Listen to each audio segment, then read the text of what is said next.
C'est une grande joie d'être là ce matin. Et je pense qu'on peut commencer cette réunion en se levant. Et puis, on va vraiment bénir le Seigneur ce matin. Et penser à tout ce que le Seigneur a fait durant cette année et être reconnaissant dans notre cœur pour ce que le Seigneur est pour nous. Je crois que c'est ça aussi lorsqu'on chante. Ce n'est pas simplement des chants, mais c'est vraiment l'expression de nos cœurs qui disent merci Seigneur. Merci Seigneur pour ce que tu es, pour ce que tu as fait et pour ce que tu vas faire encore. Amen. Alors que ce matin, vraiment, on puisse louer le Seigneur de tout notre cœur. Amen. Alléluia, Jésus. Nous rendons gloire à ton nom ce matin, Seigneur. Nous élevons nos voix de tous nos cœurs vers toi. Quelle joie d'être dans ta présence ce matin. Quelle joie d'être devant toi, Jésus. Et nous louons ton nom ce matin, Seigneur. Tu es vivant, Jésus. Tu es notre Dieu, Seigneur. Tu es notre roi, Jésus.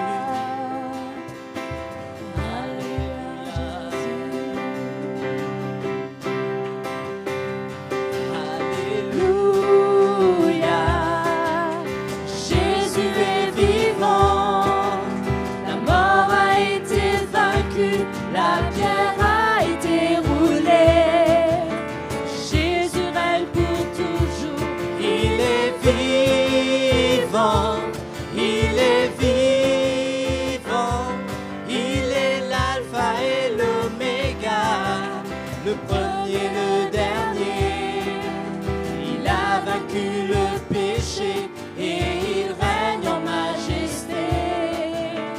Jésus règne pour toujours, il est vivant, il est vivant.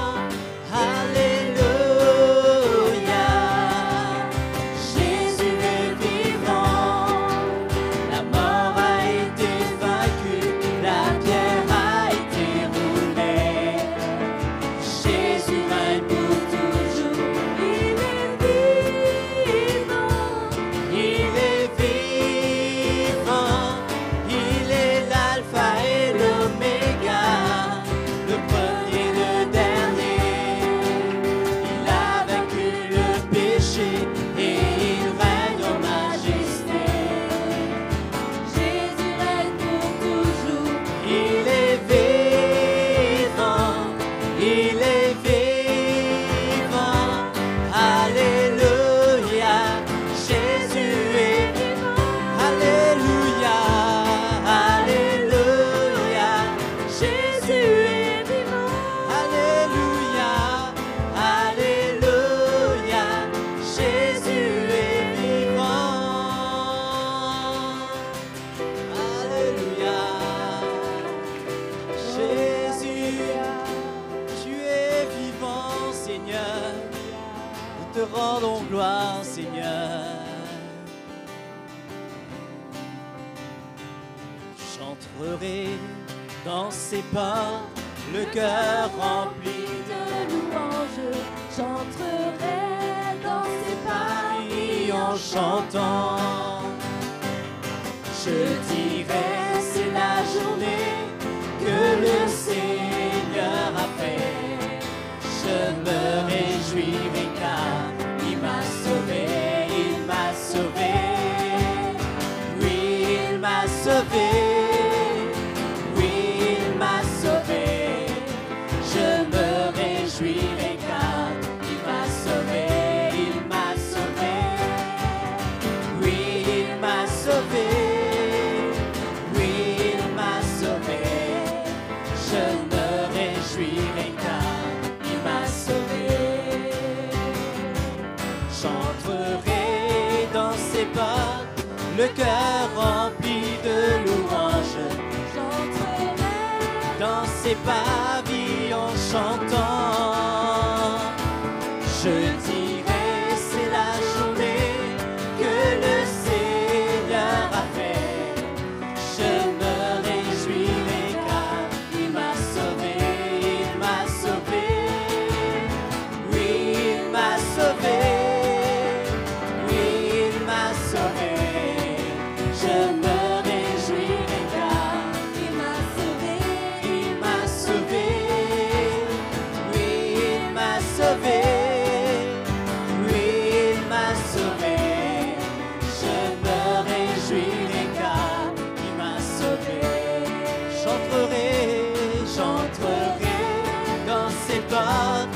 cœur rempli de louanges, j'entrerai dans ses pavillons en chantant. Je dirai, c'est la journée que le Seigneur a fait.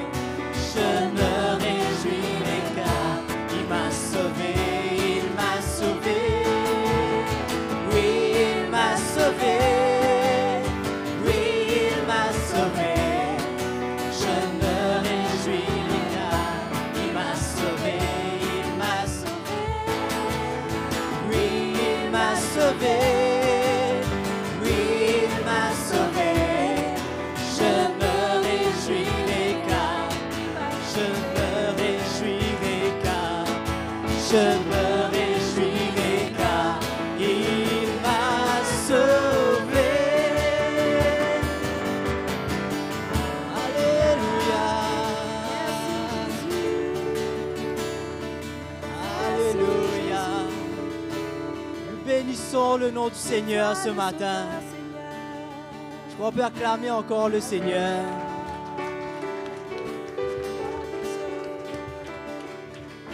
Alléluia. Ce Jésus qui est vivant. Amen. Ce Jésus qui est ressuscité. Qui fait que chacun d'entre nous, on peut s'approcher du Seigneur avec assurance ce matin. Comment on a un grand Dieu, frères et sœurs. On a un Dieu qui est vivant. Il règne. Hein? On réalise ça ce matin. Jésus règne. Amen. Et nous, on peut perdre le contrôle. Mais Jésus règne. Amen. Et nous, on peut être bousculé par les situations, par les choses de la vie. Mais Jésus, amen. Il ne faut pas avoir peur de dire que Jésus règne. Amen.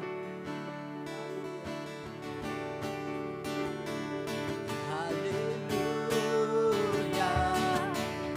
Jésus est vivant. La mort a été vaincue, la pierre a été roulée. Jésus règne pour toujours, il est vivant, il est vivant. Alléluia, Jésus est vivant. Alléluia, Jésus est vivant. Alléluia, alléluia, Jésus est vivant.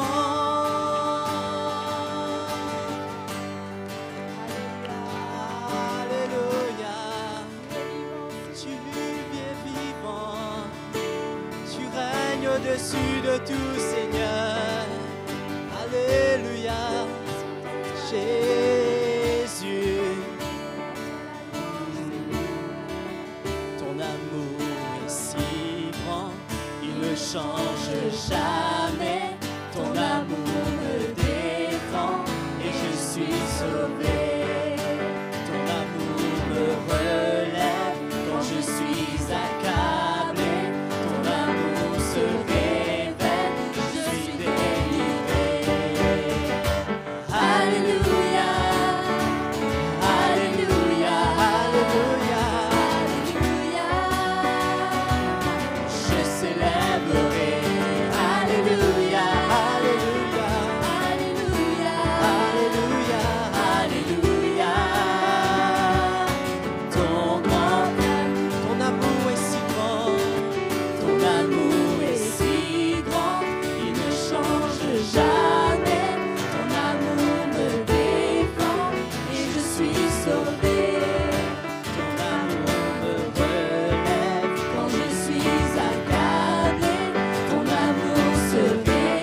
Tu es digne de confiance, Jésus. Tu règnes au-dessus de tout, Seigneur. Nous rendons gloire à ton nom. Nous élevons ton nom, Seigneur. Nous glorifions ton nom, Seigneur. Jésus, tu es grand, Seigneur. Tu es grand, Jésus. Nous élevons ton nom, Seigneur. Alléluia. Nous élevons ton nom. Nous glorifions ton nom, Seigneur. Qui est comme toi, Jésus? Qui est comparable à toi? Nous t'adorons, Jésus. Alléluia.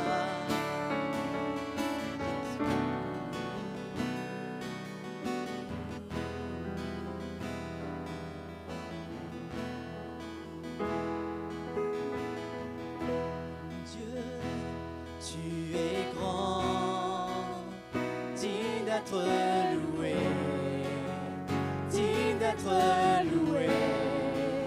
Seigneur, tu règnes. Dieu, tu es grand, digne d'être loué, digne d'être loué. Seigneur, tu règnes. Chantons Dieu, tu es grand. Dieu, tu es grand, digne d'être loué, digne d'être loué. Seigneur, tu règnes.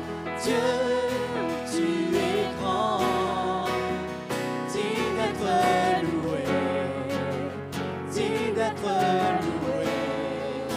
Seigneur, tu règnes. Seigneur, tu règnes.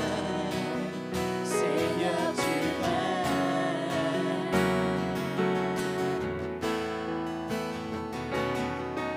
Saint, Saint, Saint, tu es Seigneur. C'est un privilège de te louer, Créateur de l'univers. C'est un honneur de se tenir à tes pieds.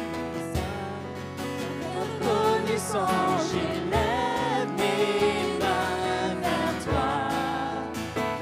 Proclamant Dieu, tu règnes. D'un cœur reconnaissant, j'élève mes mains vers toi. Proclamant Dieu, tu règnes. Dieu, tu règnes. Dieu, tu es grand, digne d'être loué, digne d'être loué. Seigneur, tu règnes. Dieu, tu es grand, digne d'être loué, digne d'être loué. Seigneur, tu règnes. Seigneur, tu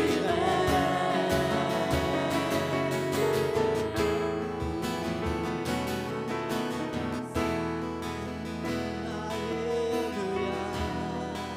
Dieu, tu es grand. Dieu, tu es grand. Dieu, tu es grand. Dieu, tu es grand. Dieu, tu es grand. Dieu, tu es grand. Alléluia. Dieu, tu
d'être loué, digne d'être loué. Seigneur, tu règnes, Dieu, tu es grand, digne d'être loué, digne d'être loué. Seigneur, tu règnes, Seigneur, tu règnes. Alléluia. Jésus, tu règnes, Seigneur. Tu es grand, Jésus. Tu règnes, Seigneur. Nous élevons ton nom. Nous exaltons ton nom. Tu règnes, Jésus. Alléluia, tu règnes, Seigneur. Nous adorons ton nom, nous élevons ton nom, Jésus. Faisons monter vers sa majesté un chant de gloire pour notre roi des rois. Prosternons-nous devant notre roi.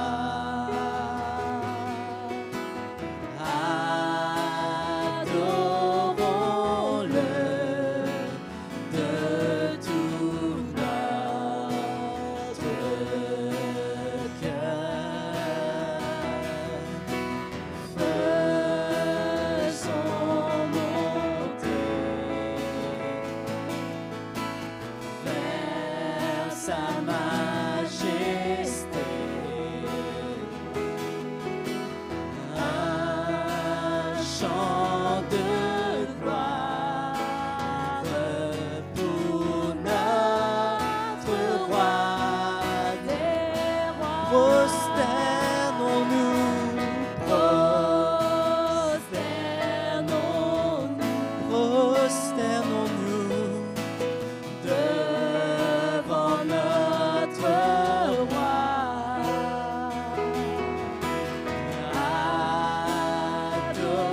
Adorons-le de tout notre cœur. Faisons monter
À payer pour suivre Jésus. Et aujourd'hui encore, le Seigneur nous parle et il nous rappelle que si nous voulons le suivre, si nous voulons être son disciple, nous avons un prix à payer. Nous avons des choses à délaisser, nous avons des choix à faire et la tendance naturelle de la chair est toujours la même, c'est de chercher le confort, de chercher la facilité, d'éviter les chemins difficiles. Mais le Seigneur nous appelle à le suivre sur des chemins que lui-même a inaugurés, des chemins où l'on donne sa vie, où on renonce à soi-même, où on se charge de sa croix chaque jour, où on ne fait plus grand cas de nous-mêmes, où on brûle ce qu'on a adoré et on adore ce qu'on a brûlé, où on brûle nos plans, où on accepte le plan de Dieu, quoi qu'il nous en coûte. Je crois, mes frères et sœurs, que ce matin, Jésus nous parle à beaucoup. Dans le monde aussi, beaucoup vont faire des résolutions, mais ils ne les tiendront pas. Mais nous, aujourd'hui, nous avons l'occasion de reconnaître peut-être tout simplement devant notre Dieu, c'est vrai, je cherche le confort, je cherche la facilité. Combien de fois tu m'as parlé du prix à payer, de ce que je dois délaisser, mais aujourd'hui encore, tu reviens avec grâce. Mes frères et sœurs, c'est le moment peut-être de s'humilier tout simplement. Allons nous humilier tout simplement et reconnaître devant le Seigneur que nous n'avons pas été prêts à payer ce prix. Nous avons gardé notre vie jusqu'à présent. Mais Jésus nous dit aujourd'hui, donne-moi ta vie, afin que tu vives et que tu sois en sécurité. Car si tu la gardes, tu vas la perdre. Mais si tu me la donnes, tu la retrouveras pour l'éternité. Mes frères et sœurs, que l'Esprit de Dieu puisse nous parler ce matin personnellement, comme un père parle à son enfant, et que nous puissions être vrais devant lui, dans une lumière, dans une sincérité. Il n'y a aucune honte à se repentir et à reconnaître qu'on a failli. Au contraire, c'est une grande victoire. Mes frères et sœurs, allons lever nos mains vers Jésus si nous avons failli, et qu'il nous accueille, qu'il nous pardonne, et qu'il nous permette de redresser, de rectifier. Jésus, visite-nous ce matin. Visite nos cœurs ce matin, Jésus. Touche-nous et visite-nous. Fais-nous grâce, Seigneur. Nous ne voulons pas contester avec toi. Nous ne voulons pas garder un cœur dur contre toi. Merci, Jésus.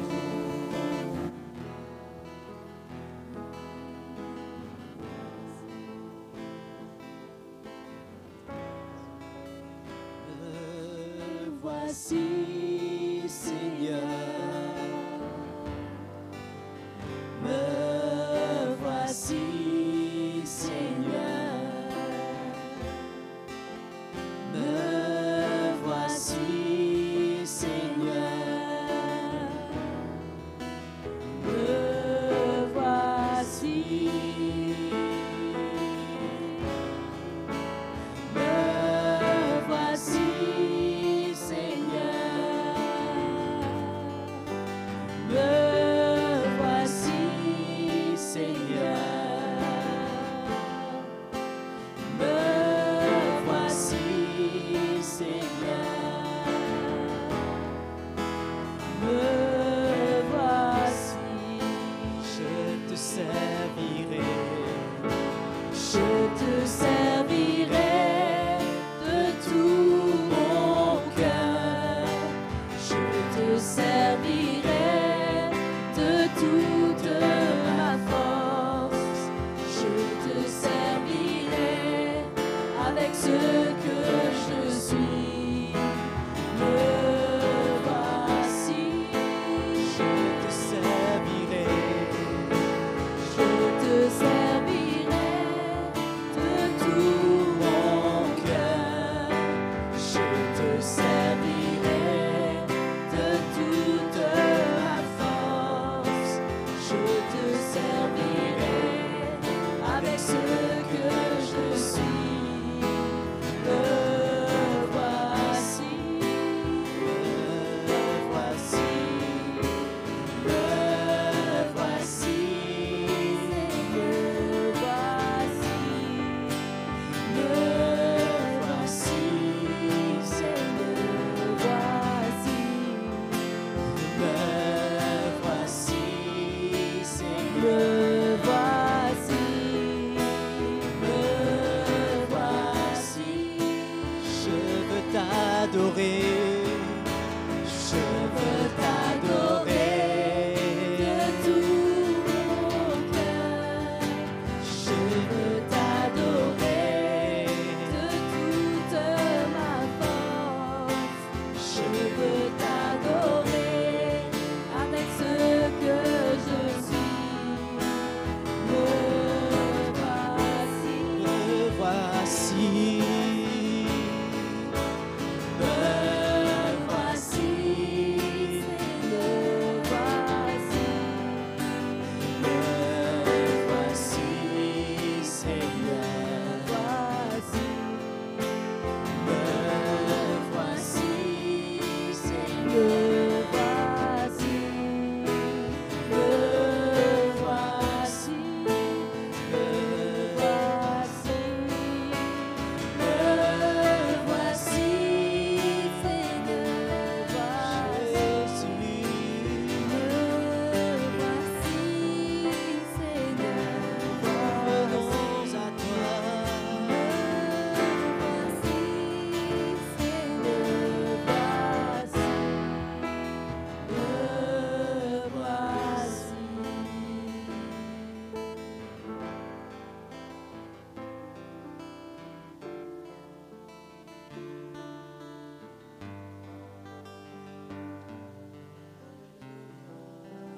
Frères et sœurs, que nous puissions dire vraiment « me voici », mais que ce soit vrai. Que ce ne soit pas juste des mots qu'on prononce le dimanche, des chants qu'on chante, mais que ce soit vrai. Le Seigneur aime la sincérité.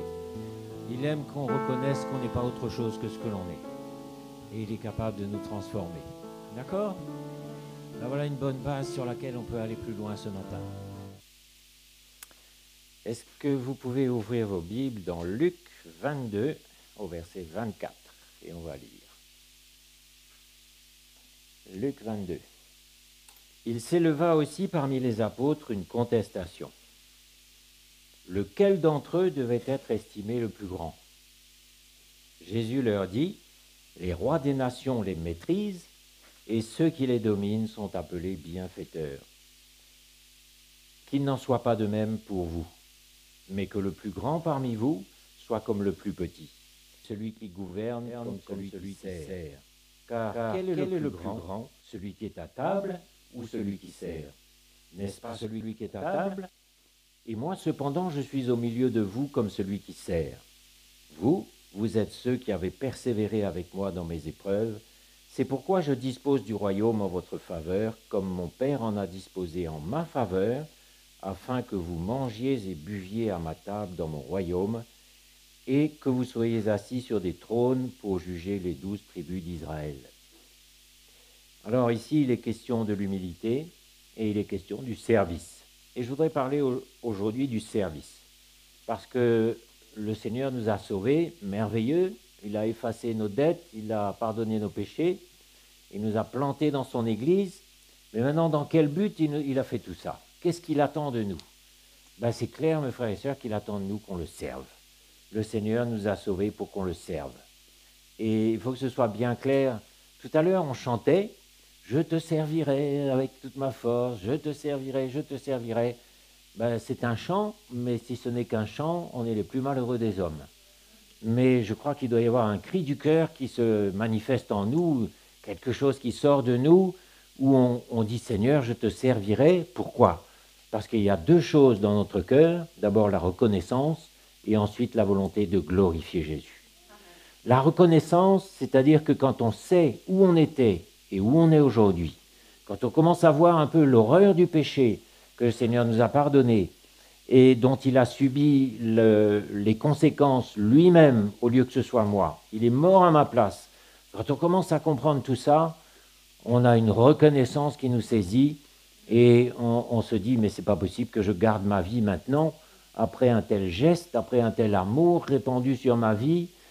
Moi, je me souviens, les premières années de ma conversion, j'ai ressenti un amour extraordinaire qui était répandu dans mon cœur, dans ma vie. C'était extraordinaire, un amour qu'on ne peut même pas décrire, mais en réponse à cela. Quelle a été ma réponse? Tout de suite, je me suis mis à l'œuvre pour servir. Et pendant 30 ans, jusqu'à aujourd'hui, je n'ai rien fait d'autre que servir avec tout ce qu'il m'a donné. Avec la santé qu'il a restaurée, parce qu'à l'époque, j'étais en mauvaise santé. Avec mes finances, avec mon travail, avec ma maison, avec ma voiture, avec ma famille, avec tout, je l'ai servi. Et ce n'est pas une gloire, mais c'est sorti de moi à cause de la reconnaissance que j'avais pour mon Sauveur. Je crois que si on a vraiment bien compris ce que le Seigneur a fait pour nous, le prix qu'il a payé, il y a une reconnaissance qui est là. Et puis aussi, l'Esprit de Dieu nous inspire quelque chose, c'est que dans tout ce que nous vivons, nous voulons que Jésus soit glorifié. Nous voulons que Jésus puisse être fier de ses enfants. Vous savez, si vous avez des enfants, un jour ils grandissent, et il y a des enfants dans le monde qui font honte à leurs parents, de par leurs actes, de par leur comportement. Mais nous, au contraire, enfants de Dieu, nous voudrions que le Seigneur puisse être fier de nous, qu'un jour il puisse nous dire « Viens, bon et fidèle servante, bon et fidèle serviteur, entre dans la joie de ton maître.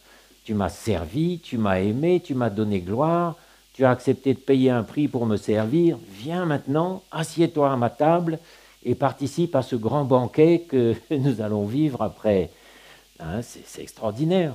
Mais seulement, le but de toute notre vie, c'est de glorifier Jésus. Et vous savez, il en est beaucoup question. Dans toute chose, on rend gloire à Dieu.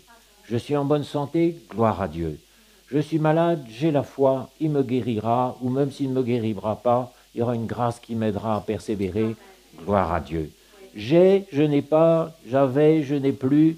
C'est le cri de ce qui est sorti du cœur de Job, et il nous a donné du bonheur. Est-ce qu'il ne peut pas nous donner un petit peu aussi des choses difficiles à vivre? Il a le droit. Le Seigneur donne, le Seigneur reprend, que le nom du Seigneur soit béni, que le nom du Seigneur soit glorifié. Et ça, c'est l'Esprit de Dieu qui nous suggère ça. Mais évidemment, la chair ne sera pas d'accord. Et ici, typiquement, dans leur chair, les disciples sont entrés en contestation et ils voulaient les honneurs. Vous savez, c'était l'histoire des fils de Zébédée. Et la maman même est venue plaider leur cause et dire Seigneur, fais qu'ils soient assis à ta droite, à ta gauche, au grand jour. Et bref, ils cherchaient les honneurs, ils cherchaient à être le plus grand. C'était encore des bébés chrétiens à l'époque, c'était encore des enfants. comme nous on a été peut-être autrefois. Mais là, on voit un peu l'image du chrétien qui veut les bénédictions, qui veut recevoir, qui veut avoir plus, qui veut être en honneur dans l'Église, qui veut être le premier, qui veut, vous savez, et qui même dans sa naïveté arrive à croire que en venant à l'Église, il rend gloire à Dieu finalement, enfin, et que le Seigneur doit se dire c'est bien, tu viens à l'Église, tu es un bon chrétien, tu viens à l'Église tous les dimanches, mais plus la révélation vient en nous, plus on réalise qu'il n'y a rien de bon en nous et que la seule chose à faire, c'est de s'humilier et de dire au Seigneur, il n'y a rien de bon en moi, fais ton travail, fais ton œuvre. Et aujourd'hui, quand on a fait du chemin avec lui, on réalise que la seule chose de bonne en nous, parce qu'il y a du bon en nous, il y a du très bon, mais la seule chose de bon en nous, c'est ce que Jésus a déposé, et c'est le cœur qu'il a formé en nous, c'est les bonnes choses qu'il a formées en nous. Et si aujourd'hui on a quelques fruits de l'esprit dans nos vies, et qu'on commence à glorifier le Seigneur, imaginez qu'on retire l'œuvre de Dieu. Qu'est-ce qu'on va retrouver? On va retrouver le vieil homme dans toute son horreur, et puis c'est tout, hein. Et on va retrouver des disputes comme ça. Donc, il ne faut pas se leurrer. Tout ce qu'il y a de bon en nous vient de Dieu. Et Jésus même a dit un jour, un seul est bon. Et il l'a repris, je crois que c'était le jeune homme riche. Il a dit, pourquoi tu m'appelles bon? Un seul est bon, c'est Dieu. Jésus qui dit ça. C'est extraordinaire, hein? Donc, à plus forte raison, nous, mes frères et sœurs, on doit réaliser que nous sommes appelés à glorifier Dieu dans toutes nos actions, dans toute notre vie, là où nous sommes, et à manifester une reconnaissance, et cette reconnaissance s'exprime par le service. Et ici, Jésus leur donne une bonne leçon, et il dit, regardez, dans le monde, il y a des rois dans les nations, et ils règnent durement sur les nations, mais qu'il n'en soit pas de même parmi nous, c'est-à-dire que le plus grand, c'est celui qui sert le plus. Si tu veux être grand, tu veux être le plus grand parmi tes frères et sœurs, eh bien, sois l'esclave de tous, sois le serviteur de tous. Un serviteur de Dieu, qu'est-ce que c'est? Est-ce que c'est quelqu'un que tout le monde va se plier devant lui? Non, au contraire, c'est celui qui est l'esclave de tous, qui est le serviteur de tous. Et il leur dit clairement, qui est le plus grand? Aujourd'hui, là maintenant, celui qui est à table, c'est-à-dire moi, ou celui qui sert? N'est-ce pas celui qui est à table? Et moi, cependant, je suis au milieu de vous comme celui qui sert. C'est-à-dire, moi, le Seigneur, je suis le plus grand, je suis le Seigneur, vous le ressentez bien, mais malgré tout, je suis venu pour servir et pour donner ma vie. Et Jésus lui-même a donné l'exemple dans ce sens. Il a servi, il a lavé les pieds de ses disciples, il les a servis, il a donné le modèle et il a dit, voyez, si moi, le Seigneur, je vous lave les pieds, c'est ce qu'il a fait, hein, vous aussi, à plus forte raison, tirez les leçons de ce que je vous montre là et servez-vous les uns. Vous savez, dans l'Église, on est appelé à être serviteurs d'autrui, serviteurs les uns des autres. Et c'est quelque chose de clair que ça commence à la maison. Et justement, le partage que j'avais dans mon cœur aujourd'hui, c'est un peu un partage familial, parce qu'il y a beaucoup de familles au milieu de nous, et l'Évangile commence toujours à la maison, et c'est dans une maison qu'on commence à servir. Le mari donne sa vie pour sa femme, la femme comprend son appel d'être une aide pour son mari, les enfants eux-mêmes apprennent la soumission et l'obéissance, les jeunes apprennent aussi à honorer leurs parents, et c'est très important. Je ne sais pas si j'ai mémorisé quelques versets, c'est Colossiens 3,20, je crois. Qu'est-ce que les enfants ont appris ces jours-ci? Enfants, obéissez à vos parents, car cela est juste. Voilà. Voilà comment ça commence pour les enfants, à la maison. Servir le Seigneur, ça commence par là. Obéissez à vos parents, car cela est juste devant Dieu. Et puis il y a d'autres versets aussi. Il y en a un notamment qui parle des veuves qui ont des enfants et des petits-enfants et qui encourage les jeunes à honorer leurs parents parce que cela est agréable au Seigneur. Comment un jeune honore ses parents? En servant, en respectant, en soutenant, en se donnant. Et c'est l'appel des jeunes aussi. Un jeune ne peut pas prendre sa vie en main maintenant et puis mépriser ses parents et faire ce qu'il veut. Ce n'est pas l'appel de Dieu. Mais l'appel de Dieu, c'est qu'il honore ses parents. Et pour un enfant, c'est qu'il obéisse à ses parents. Voilà où ça commence. Donc, vous voyez, si on était dans une religion, on se bornerait à des actes. Qu'est-ce qu'il fait? Qu'est-ce qu'il accomplit? Qu'est-ce qu'il fait dans l'église? Qu'est-ce qu'il fait à la maison? Des actions. Mais on n'est pas avec ça du tout, nous on est avec un cœur. Et l'encouragement d'aujourd'hui, c'est que le cœur de serviteur se forme en nous. Un cœur de serviteur. C'est ça que les enfants doivent former, je crois, dans le cœur. Les parents doivent former dans le cœur des enfants. Bien sûr, l'obéissance, ça c'est fondamental. Un enfant est appelé à obéir et il doit plier devant l'autorité des parents. Il ne doit jamais prendre le dessus, ni élever la voix, ni se lever au-dessus de ses parents. Mais il y a aussi le service. Et un enfant peut servir de toutes sortes de façons dans la maison. Hein, il peut servir. Et moi, j'apprécie quand je vois un enfant qui dit « Maman, qu'est-ce que je peux faire pour toi ?» et qui participe dès son plus jeune âge à faire la vaisselle, à passer le coup de balai, à faire son lit, à se lever. Enfin, ce sont des choses, vous savez, l'évangile, ça commence d'une manière très basique. Ça développe après dans les choses spirituelles, mais ça commence à la base. Les enfants apprennent à servir à la maison. Et moi, nous, on a souvent été dans des maisons mauriciennes, chez des anciens. Mais chaque fois, on a eu le même spectacle sous les yeux, de voir des jeunes qui étaient complètement dans le service. Et c'était leur appel, c'était leur formation. La formation d'un jeune chez un ancien, à Maurice ou ailleurs, c'est d'apprendre à servir. Et ces jeunes-là, j'étais émerveillé chaque fois de voir que dès le matin, ils étaient levés très tôt. Et dès le matin, avant d'aller travailler pour gagner leur vie, ils commençaient à balayer la cour, à enlever les crottes du chien, à faire toutes sortes de choses pas très réjouissantes quelquefois. Hein. Et puis le soir, après, une fois rentrés de leur travail, et avec les finances qu'ils avaient gagnées, ils soutenaient encore les projets de l'Église. Et une fois rentrés chez eux encore, ils servaient, continuaient à servir, les sœurs cuisaient. Et c'est comme ça qu'on voyait vraiment ce cœur de serviteur dans la maison. Et j'ai le souvenir aussi d'un séjour que nous avons fait aux Seychelles il y a 20 ans. On avait passé 2 mois là-bas dans l'église. Et là encore, j'observais, je voyais ce qui se passait. On habitait dans la maison de l'ancien local, le pasteur local. Et tous les matins, il y avait un jeune qui habitait par là. Et ce jeune venait dans la maison de l'ancien. Et dès le matin, à la première heure, il était à sa disposition. Et il commençait par vérifier les niveaux de la voiture. Puis il lavait la voiture, puis il faisait des tâches domestiques, puis il faisait tout.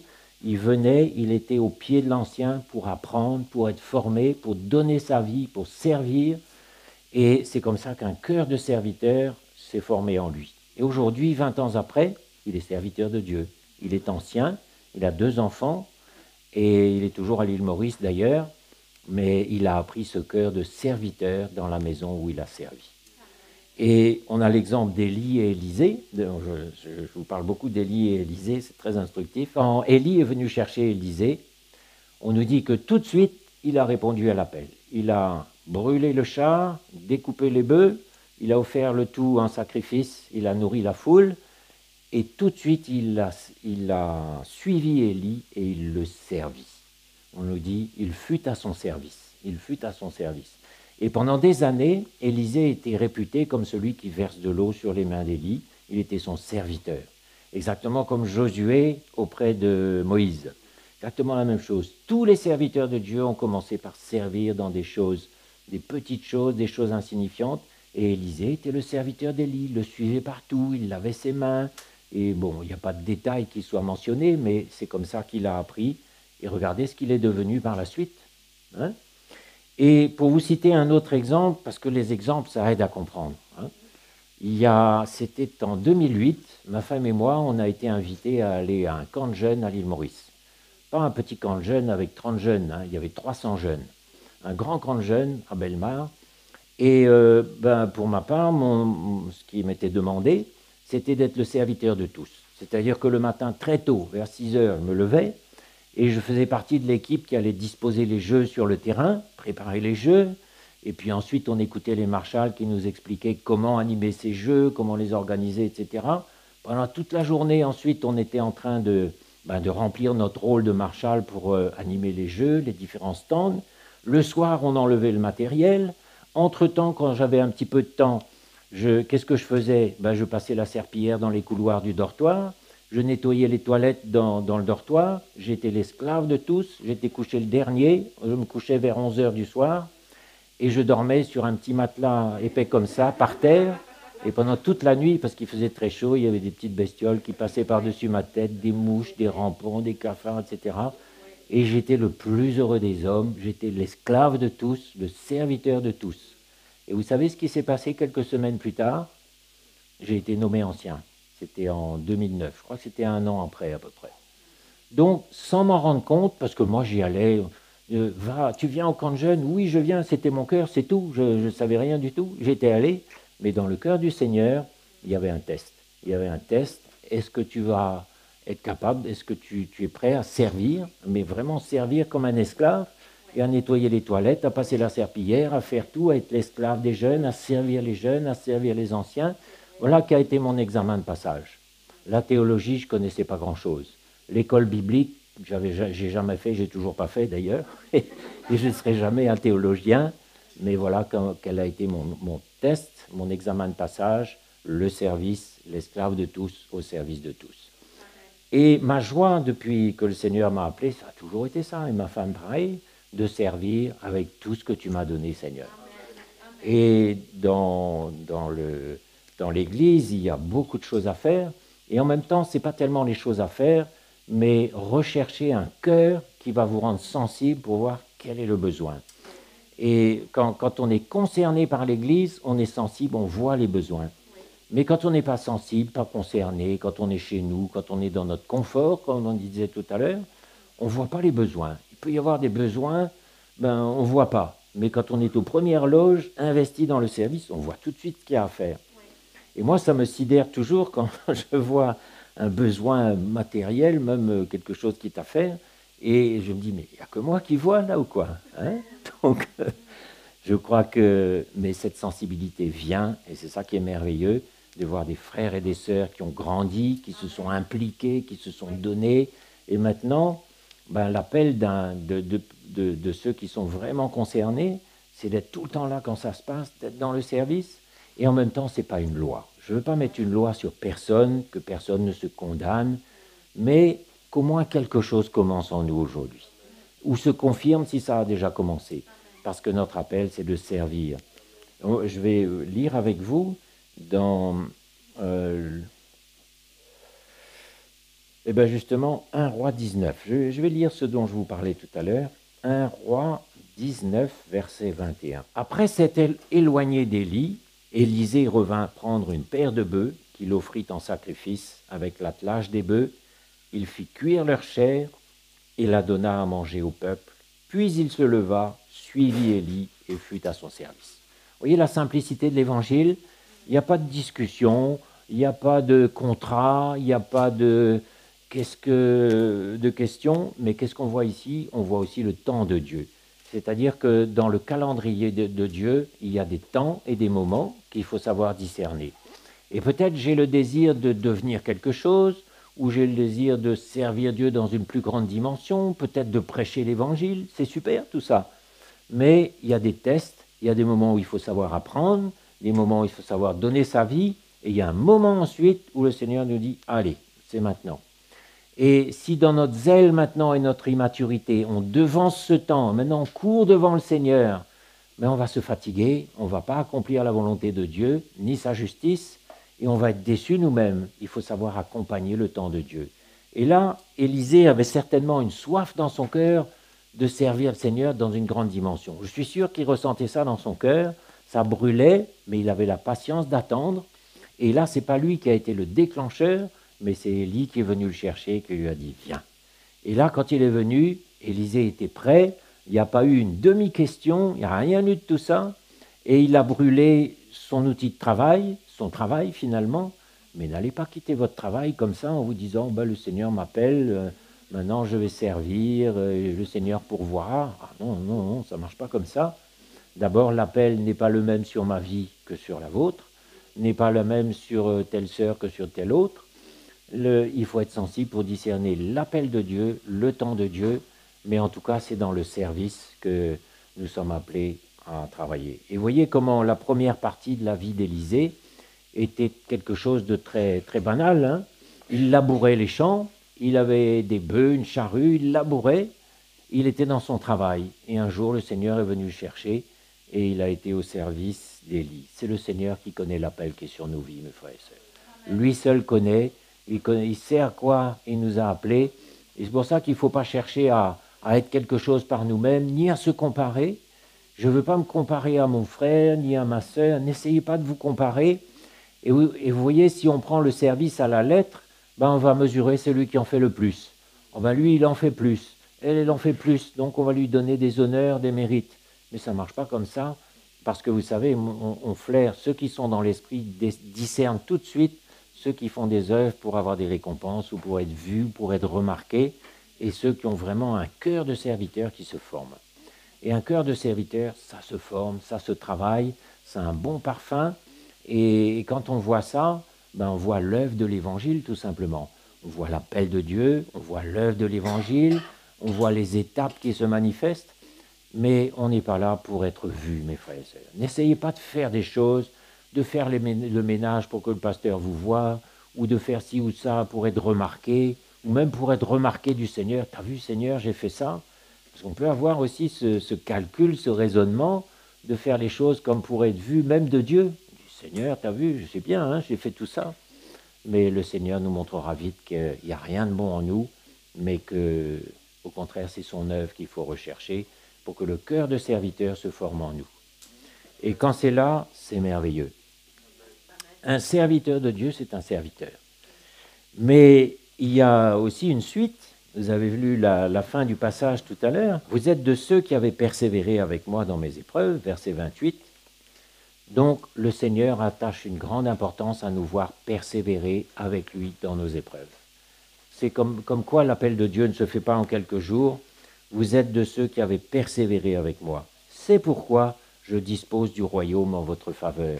Donc il y a un temps pour servir et il y aura un temps après où le Seigneur va nous récompenser. On a parlé de ça les dimanches passés, il y aura un temps pour les récompenses. Et le Seigneur nous dira un jour, tu m'as servi, maintenant voilà ta récompense.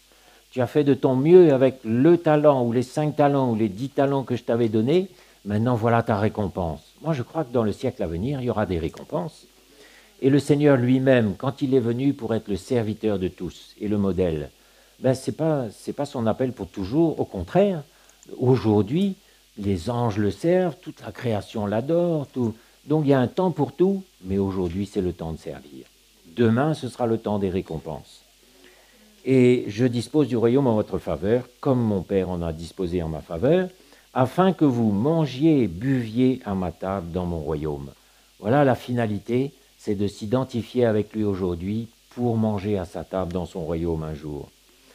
Et que vous soyez assis sur des trônes pour juger les 12 tribus d'Israël. Alors ça, c'est les apôtres. On ne sera pas assis sur des trônes, nous. Mais c'était l'appel des apôtres. Et plus l'appel est grand, plus le service est grand. Plus le prix payé est grand, plus, vous voyez comment on nous dit que les apôtres seront assis sur des trônes. Mais le Seigneur nous dit aussi, à travers l'apôtre Paul, ne savez-vous pas que nous jugerons les anges, hein? Donc, vous savez, ce qui commence humblement aujourd'hui continuera dans la vie éternelle d'une façon qu'on ne peut pas imaginer. Mais aujourd'hui, ce que le Seigneur attend de nous, c'est que nous le servions. Et c'est merveilleux quand on voit des frères, des sœurs qui servent de tout leur cœur. Dans la famille, quand on voit des enfants qui apprennent à servir, et on voit les enfants qui s'activent, qui débarrassent, qui font la vaisselle, qui aident, qui ont un cœur humble et soumis, qui ont un cœur obéissant vis-à-vis de leurs parents. Ça, c'est le bon parfum de l'Évangile. Alors que le parfum du monde, c'est la révolte, c'est les propos insolents, l'insolence qu'on voit dans le cœur des enfants. Ça, c'est le standard du monde. Hein, des enfants qui marchent sur la tête de leurs parents, des jeunes qui prennent leur indépendance et qui méprisent leurs parents. Mais un jeune aussi est appelé à honorer ses parents. Et moi, j'ai toujours vu, quand les parents ont bien fait les choses, il y a un moment, peut-être qu'il y aura un moment de révolte, un moment de... Bon, les choses partent à droite et à gauche, mais il y a toujours un moment où ensuite les jeunes reviennent et honorent leurs parents. Oui. Moi, j'ai toujours vu ça. Donc, ce qu'on sème, on le récolte aussi. Et toujours dans la maison, si l'Évangile règne dans la maison, on voit un mari qui donne sa vie pour sa femme. Quand on dit que le mari est le chef, c'est pas pour commander, c'est d'abord pour donner sa vie. Et le premier appel du mari, c'est de donner sa vie pour sa femme. Et le Seigneur nous demandera des comptes à nous, mari, il nous dira, où est ta femme? Où est-ce qu'elle en est? Est-ce qu'elle est bien, libre, sanctifiée? Où elle en est? Et ce sera notre responsabilité pour beaucoup à nous. Hein? De même que Jésus a sanctifié l'Église, nous les maris, nous sommes appelés aussi à donner nos vies pour nos épouses. Et puis la femme, si elle comprend son appel, de soutenir son mari, d'être une aide à ses côtés, ben elle va accepter aussi un grand travail dans son cœur, et ça va être son service. Son service, ça va être d'être une aide à côté de son mari. Et une aide, ça peut être aussi de parler dans la vérité, hein, parce que ça ne veut pas dire qu'elle dit amen à tout, pas du tout. Et une femme dans l'esprit, elle parle à son mari. Elle lui dit, mon mari, là tu dérailles. Là, mon mari, ce que tu fais, c'est pas juste. Et il faut qu'elle ait cette liberté de parler. Et moi, quand elle me parle, j'ai besoin de m'humilier. Et dire, ma femme, c'est bon, j'accueille, j'accepte, je m'humilie. Il y a cette liberté-là aussi. Mais quand l'évangile règne dans la maison, tout le monde sert tout le monde est au service de tout le monde. On n'est pas là avec notre petite vie gardée, mon petit truc, mon petit machin, mon petit privilège. Tout le monde donne sa vie avec la crainte. Nous soumettons les uns aux autres dans la crainte de Christ. Vous avez lu ça? C'est ça notre appel, mes frères et sœurs. Et si ça commence dans la maison, ça peut continuer dans l'église. Mais n'espérez pas venir faire des tas de choses dans l'église alors que c'est le désordre à la maison. Ça, c'est pas possible. Hein? Ça aura un mauvais parfum, ça va coincer de tous les côtés et on n'ira pas plus loin. Mais allons nous remettre en cause s'il faut aujourd'hui sans crainte, comme on a entendu ce matin, parce que le Seigneur veut nous faire grâce, mais dans la vérité. Et moi, je prie que le Seigneur nous emmène dans toute la vérité, parce qu'il y a encore beaucoup de choses en nous, mes frères et sœurs. Beaucoup d'impureté, beaucoup de mauvaises attitudes, beaucoup de notre caractère. Et j'entendais le frère Mickey ce matin qui priait que le Seigneur, dans les temps qui viennent, l'année qui vienne, continue à nous laver. Vous savez, comme on lave un enfant dans la baignoire, qu'il nous lave avec l'eau de sa parole, qu'il nous purifie, qu'il nous sanctifie, qu'il enlève les scories. Mais servir Dieu, ça résout beaucoup de problèmes. Quand on est occupé à servir Dieu, il y a beaucoup de problèmes qui disparaissent tout seuls. Mais si on est occupé avec nous-mêmes, et moi et toujours moi, vous n'aurez que des problèmes et vous n'en sortirez pas. Mais on a besoin de plonger dans la piscine. On plonge dedans, c'est l'église, on sert, on se donne, on grandit, on fait des bêtises, on apprend, on est repris. Mais là, le programme du Seigneur se passe. C'est un peu comme une machine à laver où il y a des cycles, des programmes. Il y a un cycle où on met de l'eau, après un autre où ça tourne, ça lave. Après, c'est l'essorage, là, on est rincé. Et puis à la fin, tic, on entend un petit bruit, ça y est, le lavage est terminé. Le Seigneur a un programme pour nous laver, pour nous purifier. Laissons-nous faire entre ses mains, mais c'est dans le service que ça va le plus vite. Si je suis impliqué dans le service, à la maison, dans l'église et dans mon travail aussi, parce que quand j'ai une bonne attitude dans mon travail, je sers le Seigneur. Quand j'ai une bonne attitude partout où je suis, que je dégage un bon parfum d'obéissance à Christ, je sers le Seigneur. Un enfant qui obéit à ses parents, il sert le Seigneur. Donc, ce n'est pas la peine de se demander qu'est-ce que je peux faire. Vous savez, j'entends souvent, quelquefois, cette question, qu'est-ce que je peux faire? Oui, ça peut être une bonne question aussi. Peut-être qu'on va vous dire, prends le balai, commence à nettoyer un peu, mais pas forcément. Et encore une fois, ça commence par une attitude. Et quand l'attitude se forme, forcément, elle va produire quelque chose. Elle va produire des fruits. Parce que si vous avez un cœur de serviteur, vous allez voir les besoins, vous allez vous mettre à l'œuvre. Hein? Et il y a tellement de choses à faire dans l'Église, et c'est réjouissant d'avoir des projets, de vouloir accomplir des choses, de dire, tiens, est-ce qu'on pourrait faire ça? Est-ce que je peux faire ça? Et ça va nous réjouir, parce que quand on est occupé à servir Dieu, le Seigneur est glorifié, notre cœur est reconnaissant, il n'y a plus de plaintes et de murmures, et les problèmes, bien souvent, disparaissent. On dit, tiens, au fait, vous savez, il y a des problèmes. Ça, je ne veux pas le nier dans nos vies. Il y a des problèmes, des soucis, des choses graves et difficiles, mais beaucoup de nos problèmes sont des faux problèmes. Beaucoup. Dans beaucoup de cas, on s'inquiète et il n'y a pas lieu de s'inquiéter. Dans beaucoup de cas, on demande au Seigneur jusqu'à le fatiguer alors que lui veut faire autre chose, mais si on est sensible, on va lui dire, Seigneur, qu'est-ce que tu vas faire? Et puis là, on commence à comprendre, on s'aligne. Il y a beaucoup de nos problèmes qui sont des faux problèmes, et quand on est investi dans le service avec un cœur de serviteur, on n'a pas trop le temps d'aller chercher des solutions, se préoccuper de tout ça, qu'est-ce qu'il faut faire? On sert, on avance, on continue à se donner, et puis on se dit, tiens, mais au fait, mon problème, où il est? Il a disparu. Et mes inquiétudes, au fait, quelquefois, on n'a même pas le temps de chercher le Seigneur, la réponse vient. La solution vient, la guérison vient, quand on est investi. C'est comme ça que ça se passe. La belle-mère de Pierre, on va lire, vous le connaissez?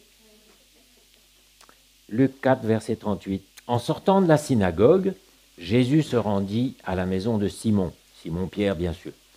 La belle-mère de Simon avait une violente fièvre et ils le prièrent en sa faveur. S'étant penché sur elle, il menaça la fièvre et la fièvre la quitta. À l'instant, elle se leva et les servit. Vous voyez, c'est un peu comme l'histoire d'Élisée. Il n'y a pas eu 36 questions, des choses compliquées, des explications, etc., des compliments. À l'instant, elle se leva et les servit. Donc la belle-mère de Pierre, se voyant guérie de cette fièvre instantanément, elle a compris qu'il y avait un miracle. Son cœur a parlé et aussitôt, le réflexe qui lui est venu, c'est de servir. Et elle s'est mise elle a mis son tablier, elle s'est mise à servir, on ne sait pas comment, mais elle a été à son service. Et beaucoup de personnages de la Bible, du Nouveau Testament, ont eu ce réflexe, ont eu ce cri du cœur, ont eu cette réponse-là. Regardez cette femme à qui Jésus, c'était Marie de Magdala, dont Jésus avait chassé 7 démons. Imaginez un peu d'où il l'avait sortie, c'était quelque chose d'énorme. Et cette femme à qui Jésus avait beaucoup pardonné, elle a manifesté un amour extraordinaire, et partout elle l'a suivi, et elle a été la première au tombeau à discerner que Jésus était ressuscité. La première, avant les disciples, qui étaient endurcis de cœur et incrédules. Donc, vous voyez comment cette femme, parce qu'elle a beaucoup reçu, elle a manifesté beaucoup de reconnaissance, elle a beaucoup servi, elle a suivi Jésus dans tout, et elle faisait partie du cercle proche là de ceux qui étaient tout près de Jésus. Vous savez, c'est pas avec des rendez-vous, des tasses de thé, des choses comme ça qu'on s'approche de ceux qui sont devant, mais c'est en payant un prix, en se laissant confronter, exposer et en servant. Et moi, je vous ai cité cet exemple tout à l'heure de ces jeunes à Maurice qui s'approchent des anciens pour servir. Et c'est merveilleux. Et ça va combler votre cœur de joie, mes frères et sœurs. Si vous voulez un bon encouragement pour l'année 2022, je ne vais pas vous souhaiter ce que le monde souhaite, vous savez quoi, mais je vais vous souhaiter de vous réjouir dans le service de Dieu. Que le cœur de serviteur se forme en vous, et quand c'est comme ça, on n'est plus préoccupé par nous-mêmes, mais on est préoccupé par les autres. De quoi tu as besoin, de quoi il a besoin, et on commence à voir les besoins chez les autres, parce que on parle de l'offrande, on parle de tout ça, mais il n'y a pas que ça. Quand on peut semer dans la vie de quelqu'un, quand on va dans une maison, on discerne un besoin. Nous, ça nous arrive combien de fois dans des maisons de voir que le frigo était rouillé, en panne, de voir que la machine à laver ne marchait plus, qu'il y avait besoin d'un sèche-linge électrique parce qu'à Cure-Pipe, il fait tout le temps humide. On a acheté des lèche-linges, des sèche-linges, des trucs, des machins, notre cœur. Il n'y a aucune limite pour servir, pour se donner. On sert avec nos finances, on sert avec nos prières, on sert avec nos voitures, avec nos maisons, on sert avec tout. Et finalement, tout sert. Et vraiment, tout sert. Parce que moi, il y a des choses que j'ai apprises dans le monde, dans mon travail. Et je me souviens d'une sœur qui me disait, tu vois, maintenant que tu es en retraite, fais bénéficier l'Église de tout ce que tu as appris à ton travail. Et c'est vrai, il y a plein de choses que j'ai apprises. Même moi qui aimais conduire des motos, des camions, des voitures, combien de fois j'ai conduit des camions quand on faisait des chantiers à Chaville, qui avait des tonnes de gravats à déblayer. J'allais louer un camion, je remplissais le camion, j'allais à la déchetterie, des choses pratiques comme ça. Tout sert quand on a un cœur pour servir. Tout. Mais il ne faut pas rentrer dans le service avec nos compétences. Je sais faire, je vais te montrer. Non, c'est pas comme ça. Creuse ton savoir-faire, viens dans l'équipe avec un cœur soumis à l'équipe et tu vas voir, le Seigneur va te montrer, te former. Et c'est une bénédiction de voir que le Seigneur nous utilise avec nos dons. Au milieu de nous, il y a des dons. Mais si on pouvait voir, je suis sûr qu'il y a énormément de dons et beaucoup de dons cachés aussi. Pourquoi cacher son... Vous savez, c'est l'homme qui a reçu un talent, il est allé le cacher dans la terre. Mais pourquoi tu caches ton talent dans la terre? Viens le mettre à disposition, au contraire. Et si tu as un talent, si tu as un don, le Seigneur va t'en donner plein d'autres. Parce que dans l'Église, on se retrouve souvent en train de faire des choses qu'on ne sait pas faire. Il y a un besoin, il faut faire. Comment on va faire ça? On apprend, puis c'est tout. Il y a plein de choses que j'ai apprises, je ne connaissais pas grand-chose. J'ai fait de la plomberie, de l'électricité, de la peinture, de la vidéo. J'ai appris tout ça, je ne savais pas faire. Et si demain, il faut faire de la plomberie dans l'église, je ferai de la plomberie. Il y a un frère qui m'aidera là-bas. Mais rien ne va me rebuter. Quand on a un cœur pour apprendre, on apprend et le Seigneur nous donne de l'intelligence. Donc on a des talents, c'est pour le royaume de Dieu. Les habiletés, c'est pour le royaume de Dieu. On a juste un petit talent, viens avec ça, tu vas voir ce que le Seigneur, il va multiplier, il va faire abonder, tu vas être une bénédiction et en plus tu seras heureux. Parce qu'il y a un mode d'emploi dans la vie avec le Seigneur. Et ce mode d'emploi, il ne changera jamais. On a été conçus pour servir, pour donner nos vies. Et si on essaie de faire autre chose, on sera comme un peintre qui essaie de faire de la musique, il ne sera jamais heureux. Ou un musicien qui veut s'acharner à faire de la peinture, il ne sera pas heureux parce que ce n'est pas son appel. Mais si toi, tu as été appelé à faire de la peinture, peins. Et même si au début, ce n'est pas très joli, le Seigneur va te donner de l'habileté. Hein? Mais le Seigneur a un plan parfait pour chacun d'entre nous. Et quand on se donne dans ce plan-là, on est heureux.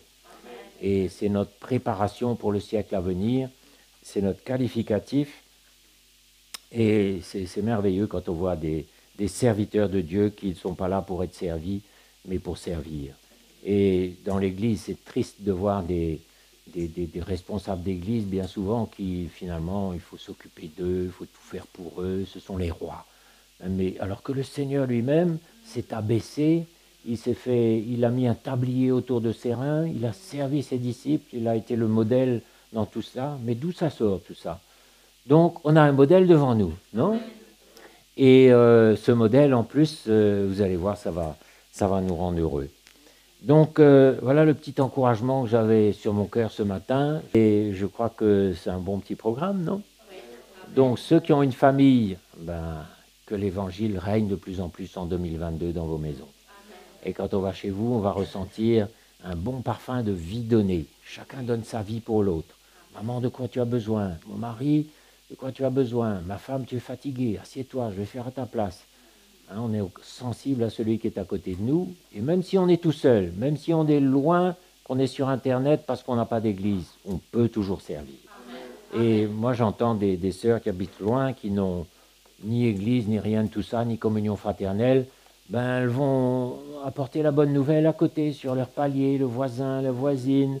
Elles bougent pour aller apporter un petit DVD de CTMI pour un pasteur qu'elles connaissent. Enfin, elles servent, elles ont la volonté de servir, elles ont la joie, le Seigneur les utilise. Mais nous ici qui avons une église, le Seigneur nous demandera qu'est-ce que tu fais avec ce que tu as reçu.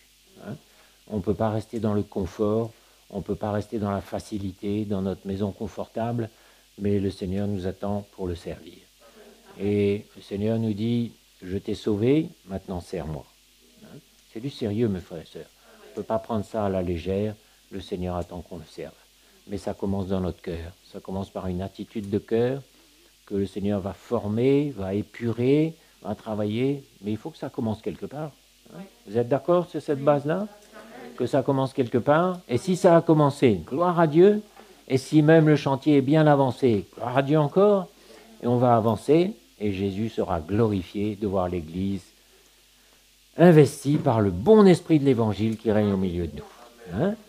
Seigneur, merci pour l'Évangile que tu nous as laissé, pour le modèle que tu nous as laissé. Seigneur, nous sommes reconnaissants ce matin d'avoir une part à tout cela et de pouvoir nous activer nous aussi. Quel privilège, Seigneur, de pouvoir s'activer dans ta maison, dans ton palais, et nous activer à servir, à voir les besoins, à grandir dans le service avec nos frères et nos sœurs. Quel privilège, Seigneur, tu nous accordes de servir dans ton palais, dans ta maison. Nous sommes reconnaissants, Seigneur, pour ce privilège. Et que personne ne se prive de ta grâce, que personne ne cache son talent dans la terre, que personne ne reste en arrière en disant « je verrai, j'attendrai, je verrai encore un peu ». Seigneur, merci, car tu nous appelles tous à te servir.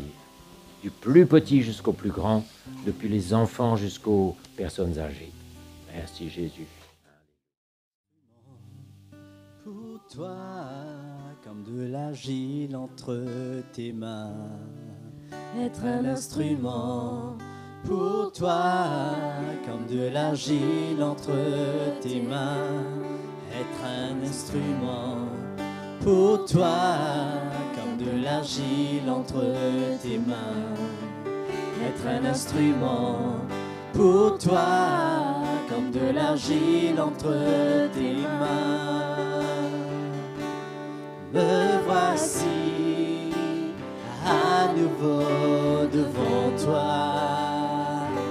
Me voici à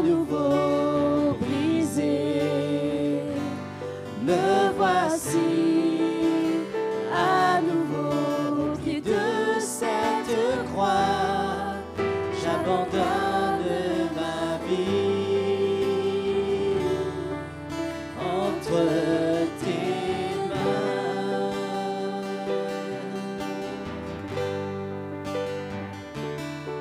Être un instrument pour toi, comme de l'argile entre tes mains.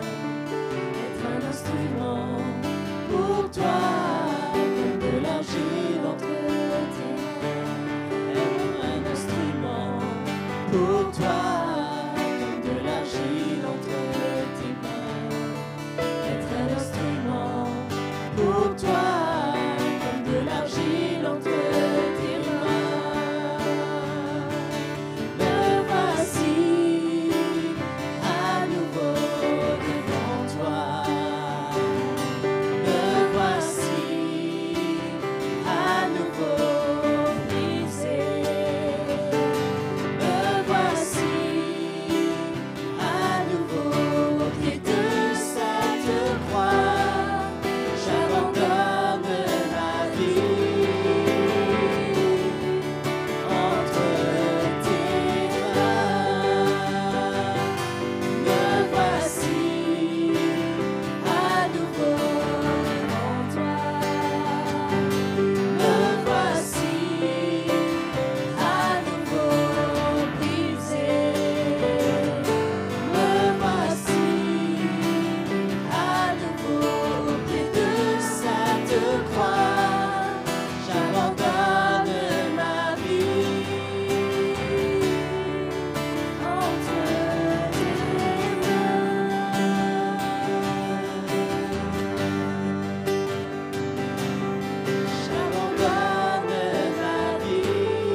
Ce matin, c'est peut-être l'occasion de redonner notre vie au Seigneur, si nous l'avons un petit peu gardé, si on a été un peu nonchalant, si on a perdu du temps, ou on a été éprouvé par les épreuves de la vie. Mais aujourd'hui, c'est peut-être le jour où le Seigneur nous appelle à nouveau, où il fait toutes choses nouvelles. Et il nous dit, allez, le passé, on tire un trait dessus, c'est fini, on n'en parle plus. Je fais toutes choses nouvelles et je t'appelle maintenant à me servir avec ton cœur, avec ton zèle. Et je ne regarde pas à la quantité, je ne regarde pas à la quantité de choses que tu fais, mais je regarde à ton cœur qui est bien disposé et qui veut. Les frères et sœurs, si vous êtes dans cette situation, levez la main, je vais prier avec vous. Que le Seigneur vous emmène dans le service. Peut-être le passé n'a pas été glorieux. Peut-être j'ai été un peu nonchalant, un peu paresseux même. Bon, mais aujourd'hui, le Seigneur veut faire toutes choses nouvelles et qu'il saisisse notre cœur avec une joie, avec une grâce, avec une force. Je vais prier avec vous, mes frères et sœurs. Merci Jésus pour ces mains levées. Merci pour tous mes frères et sœurs qui t'aiment. Ils sont sincères, Seigneur, ils t'aiment. Mais tant de choses se sont passées. Mais qu'importe ce qui s'est passé, c'est derrière. Mais aujourd'hui, tu veux voir un cœur qui s'engage avec toi à nouveau, qui veut se donner, qui veut servir à la maison, au travail, dans l'église, mais pour ton nom, qui veut faire toutes choses pour toi. Merci Seigneur de fortifier mes frères, mes sœurs, que ta grâce remplisse leur cœur, que le zèle de la maison de Dieu nous saisisse. Seigneur, merci de saisir les cœurs ce matin du zèle de la maison de Dieu. Merci de réveiller les choses qui s'étaient endormies. Merci d'abolir toute espèce de paresse ou de nonchalance.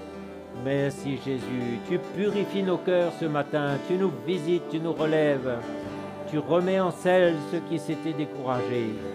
Merci Jésus, merci Seigneur. Alléluia. Mes frères et sœurs, il y a une carrière magnifique devant nous, on n'a qu'à y marcher et le Seigneur a tout préparé.